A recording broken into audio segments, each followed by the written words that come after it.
gaib lagi.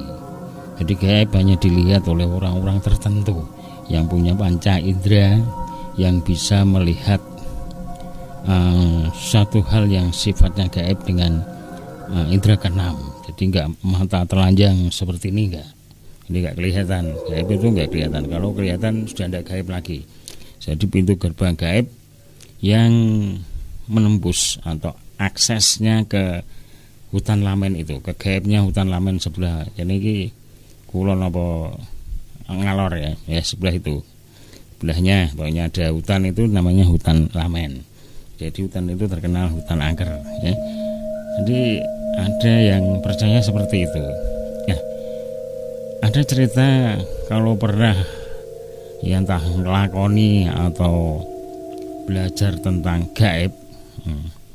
Jadi katanya cerita di sini itu orangnya terus